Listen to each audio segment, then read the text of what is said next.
How am I supposed to get everything done when I'm focused on booking and going on more appointments? That's the question that we're setting out to answer on today's show, and honestly, it's a great problem to have, right? Hey guys, Aaron Lucas with Greenwood Homes Realty Careers, and welcome to the last episode of this year.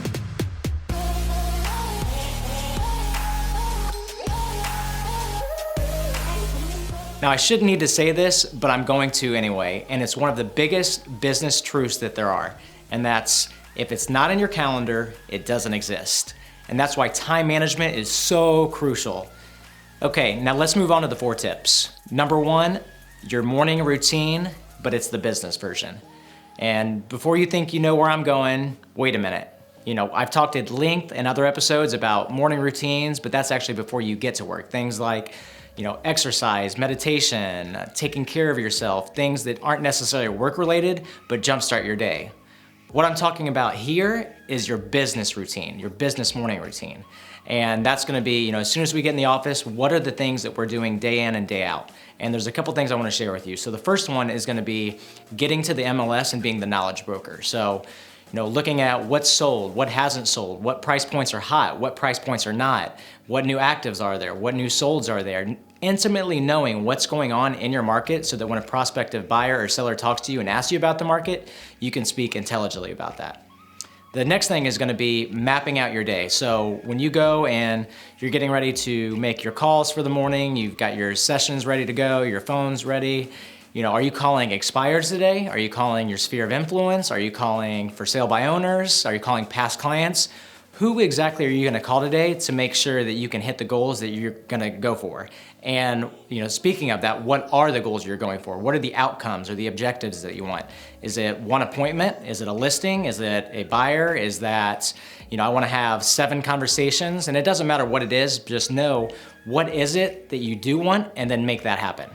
And the last thing that we're gonna have is role playing. And you would not, stretch or exercise without stretching. So phones are gonna be no different. We're not just gonna hop on and start calling expireds immediately. We're gonna go through and we're gonna learn, our objection handlers. We're gonna practice those dialogues, those scripts, so that when we actually get on the phone with a real expired, that, there's no objection that we can't handle, there's no dialogue that we're not ready for, so that we can actually set more appointments, take more listings, take more buyers, that equals more closed transactions. Number 2, block out appointment setting time. And there's been multiple studies, and it's common knowledge that the best time to call prospects are gonna be from 9 a.m. to 11 a.m. and then from 4 p.m. to 6 p.m. So what I want you to do is take out your calendar, and we're gonna actually put it in, because again, if it's not in your calendar, it doesn't exist, and we're gonna schedule 10 total prospecting sessions. Again, 9 to 11, 4 to 6. So put those in your calendar, and we're gonna make sure that we're gonna hit 5 of those. We don't have to hit all 10, and what this is gonna do is gonna give you the illusion of choice. So, sometimes our schedules are as crazy, things happen, kids get sick, we get sick, whatever else may happen.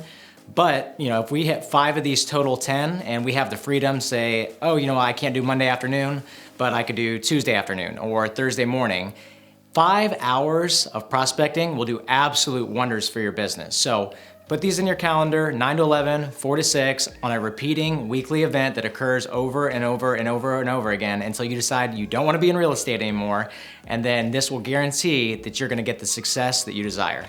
Number 3 is gonna be book lots of coffee and lunch meetings. And what I love about this one is that it's a little freer. You can make it happen when you want to based on your schedule instead of being rigid like we talked about in our last tip with 9 to 11 and 4 to 6. This could be anytime that you want. So maybe it's a 7 a.m. coffee before someone goes to work. Maybe it's a lunch break that someone has and you catch up with them.